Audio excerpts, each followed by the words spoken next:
ابو سعید خدری رضی اللہ عنہ نے بیان کیا کہ ہم نے کہا یا رسول اللہ صلی اللہ علیہ وسلم، کیا ہم قیامت کے دن اپنے رب کو دیکھیں گے؟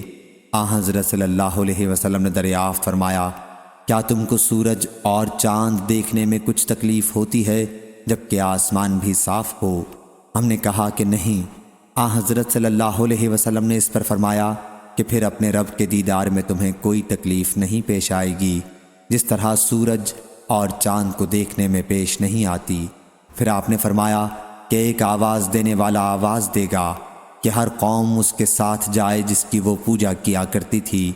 چنانچہ سلیب کے پجاری اپنی سلیب کے ساتھ، بتوں کے پجاری اپنے بتوں کے ساتھ، تمام جھوٹے معبودوں کے پجاری جھوٹے معبودوں کے ساتھ چلے جائیں گے، اور صرف وہ لوگ باقی رہ جائیں گے جو خالص اللہ کی عبادت کرنے والے تھے۔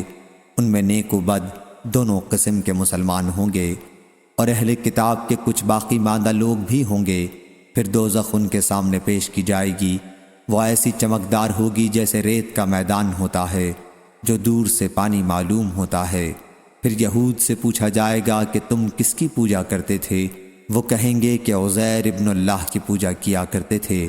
انہیں جواب ملے گا کہ تم جھوٹے ہو، اللہ کے نہ کوئی بیوی ہے نہ کوئی لڑکا، تم کیا چاہتے ہو؟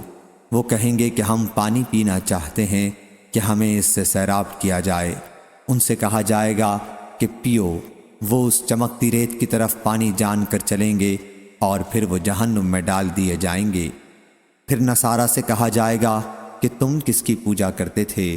وہ جواب دیں گے کہ ہم مسیح ابن اللہ کی پوجا کرتے تھے۔ ان سے کہا جائے گا کہ تم جھوٹے ہو، اللہ کی نہ بیوی تھی اور نہ کوئی بچہ، اب تم کیا چاہتے ہو؟ وہ کہیں گے کہ ہم چاہتے ہیں کہ پانی سے سیراب کیے جائیں۔ ان سے کہا جائے گا کہ پیو۔ ان کو بھی اس چمکتی ریت کی طرف چلایا جائے گا اور انہیں بھی جہنم میں ڈال دیا جائے گا، یہاں تک کہ وہی باقی رہ جائیں گے جو خالص اللہ کی عبادت کرتے تھے، نیک و بد دونوں قسم کے مسلمان۔ ان سے کہا جائے گا کہ تم لوگ کیوں رکے ہوئے ہو جبکہ سب لوگ جا چکے ہیں؟ وہ کہیں گے ہم دنیا میں ان سے ایسے وقت جدا ہوئے کہ ہمیں ان کے دنیاوی فائدوں کے لیے بہت زیادہ ضرورت تھی، اور ہم نے ایک آواز دینے والے کو سنا ہے کہ ہر قوم اس کے ساتھ ہو جائے جس کی وہ عبادت کرتی تھی، اور ہم اپنے رب کے منتظر ہیں۔ بیان کیا کہ پھر اللہ جبار ان کے سامنے اس صورت کے علاوہ دوسری صورت میں آئے گا جس میں انہوں نے اسے پہلی مرتبہ دیکھا ہوگا، اور کہے گا کہ میں تمہارا رب ہوں۔ لوگ کہیں گے کہ تو ہی ہمارا رب ہے، اور اس دن انبیاء کے سوا اور کوئی بات نہیں کرے گا۔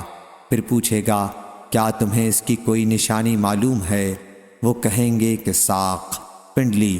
پھر اللہ اپنی پنڈلی کو کھولے گا اور ہر مومن اس کے لیے سجدے میں گر جائے گا، صرف وہ لوگ باقی رہ جائیں گے جو دکھاوے اور شہرت کے لیے اسے سجدہ کرتے تھے۔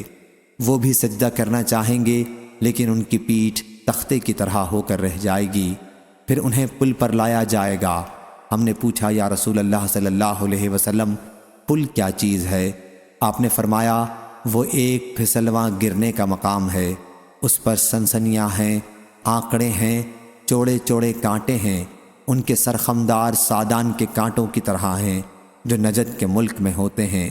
مومن اس پر پلک مارنے کی طرح، بجلی کی طرح، ہوا کی طرح، تیز رفتار گھوڑے اور سواری کی طرح گزر جائیں گے۔ ان میں بعض تو صحیح سلامت نجات پانے والے ہوں گے اور بعض جہنم کی آگ سے جھلس کر بچ نکلنے والے ہوں گے، یہاں تک کہ آخری شخص اس پر سے گھسٹتے ہوئے گزرے گا۔ تم لوگ آج کے دن اپنا حق لینے کے لیے جتنا تقاضا اور مطالبہ مجھ سے کرتے ہو، اس سے زیادہ مسلمان لوگ اللہ سے تقاضا اور مطالبہ کریں گے، اور جب وہ دیکھیں گے کہ اپنے بھائیوں میں سے انہیں نجات ملتی ہے تو وہ کہیں گے کہ اے ہمارے رب، ہمارے بھائی بھی ہمارے ساتھ نماز پڑھتے تھے اور ہمارے ساتھ روزے رکھتے تھے اور ہمارے ساتھ دوسرے نیک اعمال کرتے تھے، ان کو بھی دوزخ سے نجات فرما۔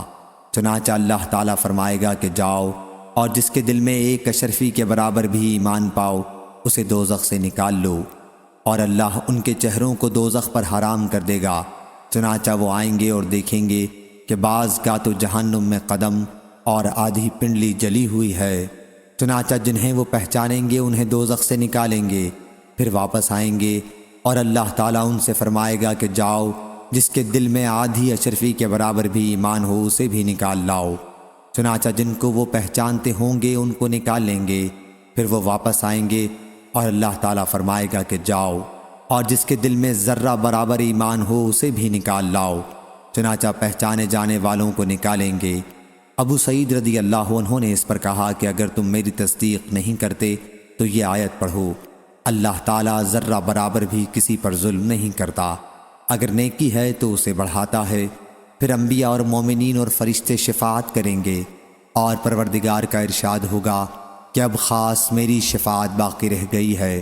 چنانچہ اللہ تعالیٰ دوزخ سے ایک مٹھی بھر لے گا اور ایسے لوگوں کو نکالے گا جو کوئلہ ہو گئے ہوں گے، پھر وہ جنت کے سرے پر ایک نہر میں ڈال دیے جائیں گے جسے نہر آب حیات کہا جاتا ہے، اور یہ لوگ اس کے کنارے سے اس طرح ابھریں گے جس طرح سیلاب کے کوڑے کرکٹ سے سبزہ ابھر آتا ہے۔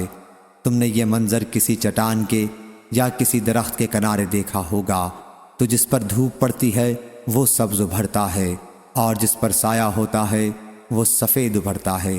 پھر وہ اس طرح نکلیں گے جیسے موتی چمکتا ہے۔ اس کے بعد ان کی گردنوں پر مہریں کر دی جائیں گی کہ یہ اللہ کے آزاد کردہ غلام ہیں، اور انہیں جنت میں داخل کیا جائے گا۔ اہل جنت انہیں اتقاء الرحمن کہیں گے، انہیں اللہ نے بلا عمل کے جو انہوں نے کیا ہو اور بلا خیر کے جو ان سے صادر ہوئی ہو جنت میں داخل کیا ہے، اور انہی سے کہا جائے گا کہ تمہیں وہ سب کچھ ملے گا جو تم دیکھتے ہو، اور اتنا ہی اور بھی ملے گا۔ صحیح بخاری حدیث نمبر 7439۔